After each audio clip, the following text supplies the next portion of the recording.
everyone, welcome back to the Vetty Rider. So our first destination on our trip to India is Goa. In this video, we have summarized all the places we visited in Goa. You can use this video as your Goa planner. If you are new to our channel, do subscribe to our channel, The Vetty Rider. We have included the right mix of beaches, waterfalls, offbeat places and so on.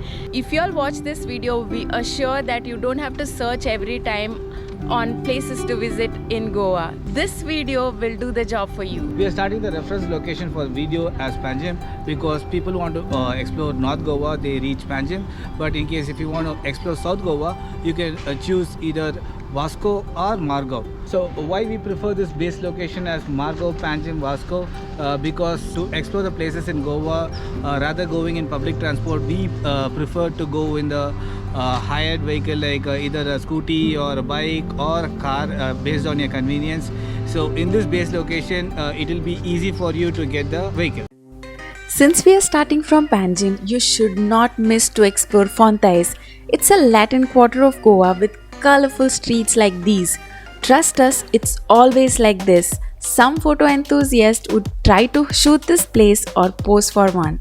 Just want to make a small request here that please do not litter this place or lean on those walls as it's a residential area. So we will have to respect the residential norms, and if we don't, then soon this place will become a restricted one, and we really don't want that to happen because this is one such place which makes you fall in love with Goa. The Reis Magos Fort. It's around 7 kilometers or 15 minutes ride from Fontainhas. It's a small fort with no much trekking required to get into it. What we fell for is that it's well maintained, a cute little fort, and the view. Any side of it has a classy connect to the sea. Rest is for y'all to experience. The museum talking about the Goan culture, the history of this place, and there are water activities you can engage yourself with when in here. We have made a detailed video on Reis Magos and the link is here and also will be available in the description box. If you want to know more about it, then do check it out. Similarly, we will link all the detailed videos as and when we talk about it. Next up is the Sinquerim beach or fort, which is 7 kilometers from Reis Magos. Whatever we are explaining today is in the form of a route map. That way it would be easier for you all to decide upon your itinerary for the day. Now about Sinquerim, it's called the Lower Aguad Fort. Aguad is the most famous fort of Goa. It has a beautiful lighthouse inside the fort which makes it unique. However, the Sinquerim fort is also unique for its round jetty cum fort extending into the sea. A nice walk by this beach is what we enjoy every time we visit this place. Arabian Sea is known for its sunsets. Keeping that in mind, the best time to reach would be evenings for a perfect sunset and to get some amazing Instagrammable pictures. The Royal Enfield Garage Cafe.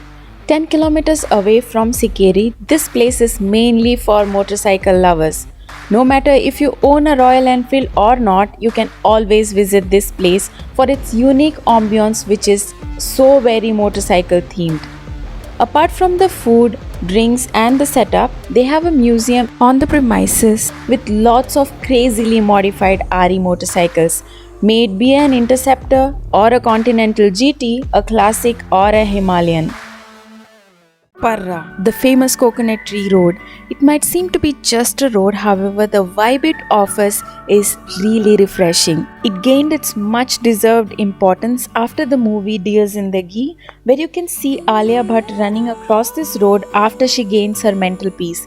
That's exactly how one can feel. This road is a therapy by itself. It's on the way to Vagator and we suggest y'all that you too stop here for some time, collecting some good vibes and lots of memories. Any time of the day would be the best time to visit this wander road.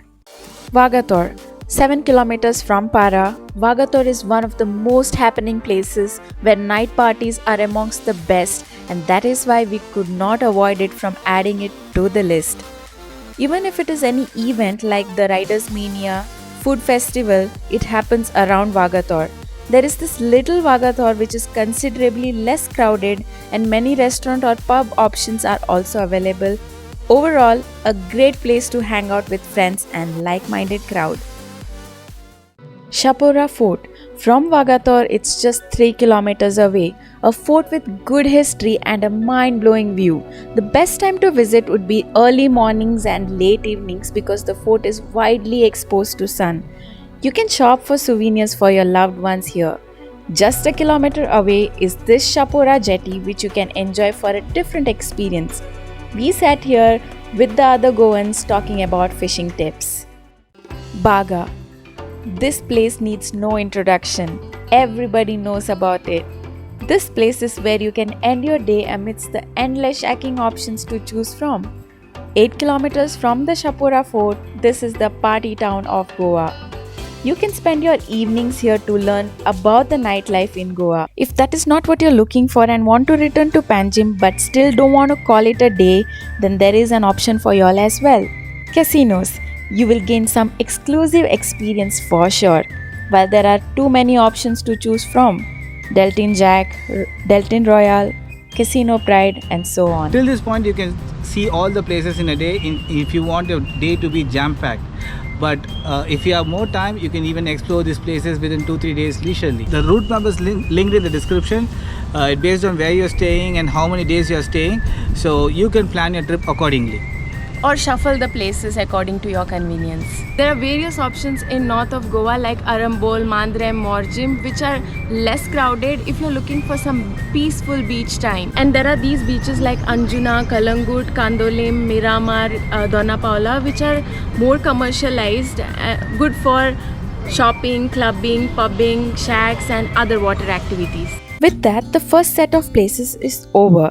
Moving on to the next set, which will again start from Panjim, but this time you can check out from Panjim as we will be moving towards the northeastern part of Goa.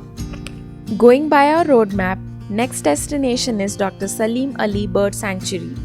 Okay, very important note is that the best time to visit this place is 7 am on winter mornings, where you can spot migrational birds, and the ideal month to visit narrows down to 2 to 3 months of a year between November to February. We went on a September evening where we did not get to see any bird. Nevertheless, the sanctuary itself was so adventurous to visit. It's just beside the huge Mandovi River covered with thick mangrove forest. The plus is that we have to cross the ferry to reach this place. Even though I have been traveling by ferry since my childhood, opting for a ferry as a mode of transport has always been one of the most exciting things to do for me. So you can always take a ferry ride just for its experience. Just go to one end, do nothing and come back to the start point. That counts for an adventure in itself. Also, they're quite frequent. It starts at around 6:30 or 7 am-ish and is available up to 6 pm. After visiting these places, we have to return to the start point by ferry to move further our itinerary. Once we are back, the next spot is this world famous Old Goa Church. On the way, there are many roads that are our favorite. For example, this one which has highly narrow roads with colorful and elegant, uniquely sea-facing houses on both sides. And there is another one that leads to the St. Augustine's Church. Usually there is a straight road that takes you directly to the Old Goa Church's entrance. But we prefer to take a diversion towards the St. Augustine's Church to reach the Old Goa Church. Yet another cutest spot. We just love this place for its looks, location, architecture and its history. Now about Old Goa Church, it's famous for its architecture, its religious importance, its tourism value. Everything about it is truly fantasizing. Just opposite to it is this Old Goa Museum. Don't miss this too. It has a lot of artifacts from the Portuguese rule like the rifles, the coins, details on ancient Goa and its culture. You will get to know a lot about Goa if you visit this museum. As per the plan, the next is Mayem Lake. This place is regaining its importance after bungee jumping came into picture. It's installed and run by the same group called Jumping Heights who are running this activity successfully in Rishikesh. One might feel that the prices are on the higher side, but as the saying goes, that the cost is long forgotten but the memories remain forever.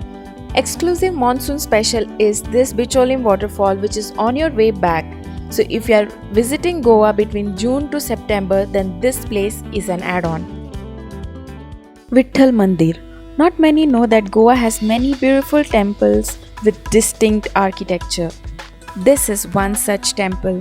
The speciality of this temple is its location. It's located beside Valvanthi River.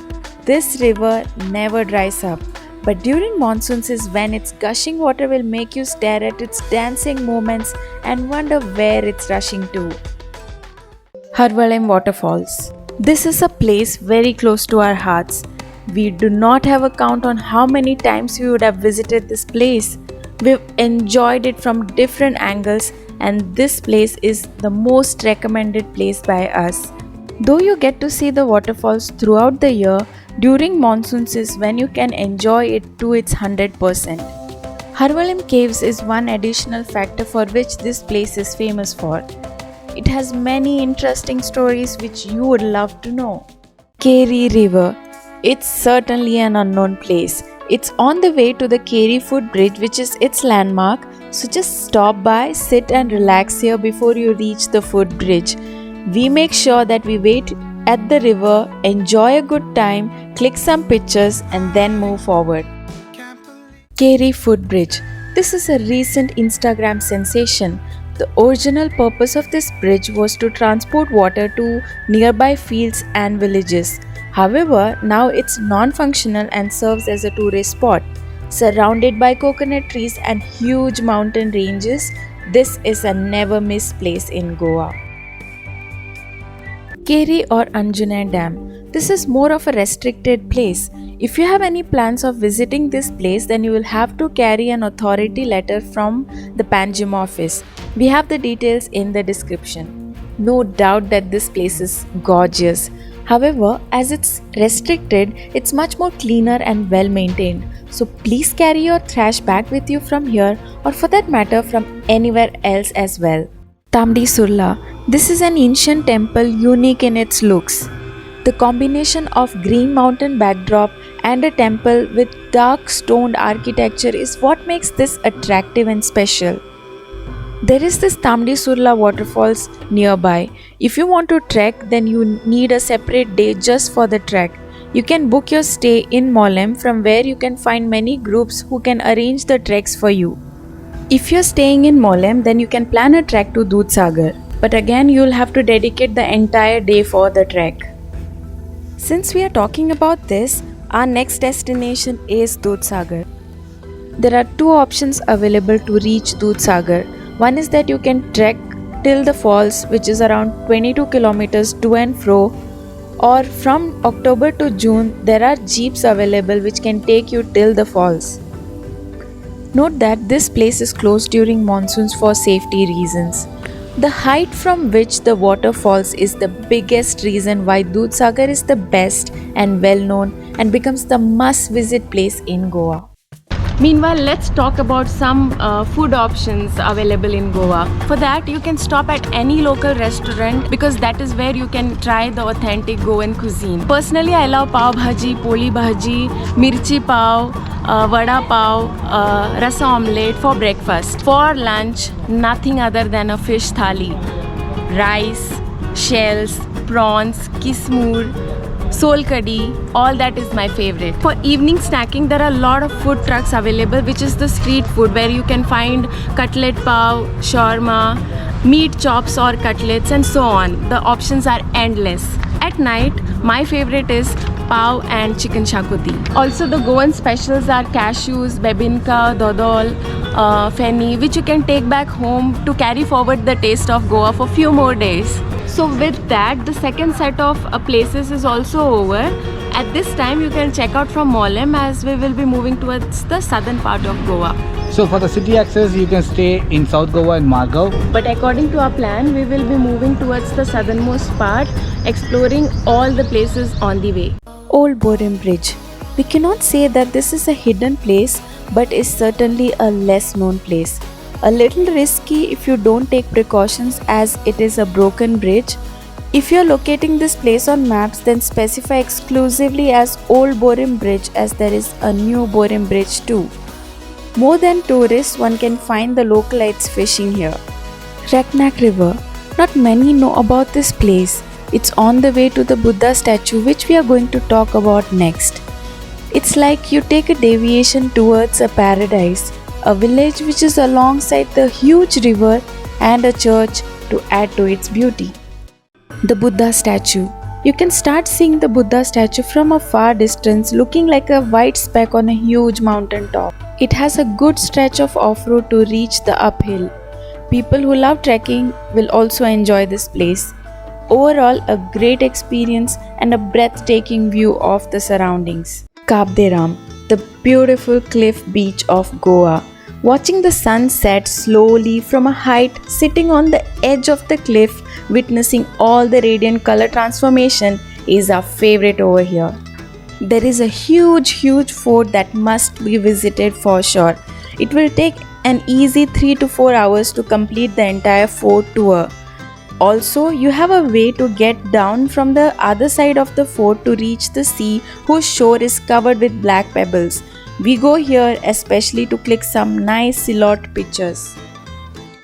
Bethul. We would rather call it a residential beach because the maximum crowd that hangs out here are the locals. Extremely beautiful beach this is. There is this tiniest fort and a lighthouse on the top of the hill that adds to become a complete package of sightseeing. There is another way to explore this beach or fort, and that is by boat. Boat ride starts from various other beaches. Agonda is one such beach. You can settle down here as there are hut stays available on the shore. Live music in the evenings, and in the mornings you can go for boat rides. We can spot lot of dolphins and amazing rock formations. They can take you to the nearby beaches and for scuba diving as well. You can customize the package according to your interests. Butterfly Island. You can trek to this place or reach here by boat. Swimming in the sea and spending some calm time here is what we like to do. Blue Lagoon. This place is a wow. There are hut resorts available here as well. It's more like a honeymoon destination. The lagoon is what makes it special. Kayaking is something you can try here. There is again a huge set of beaches in South Goa which you can choose from, like Kolva, Betal, Bhatim, Varka, Galji Bagh, etc. All these are mostly kind of private beaches with something distinct about them which you'll surely like. If you all want us to make a video exclusively on all these beaches, then do let us know in the comments. We will surely come up with a video. With that, we are concluding the Goa series, and we made sure we gave all the information for your planner, and hope you all liked it. From next episode, it is going to be Maharashtra series.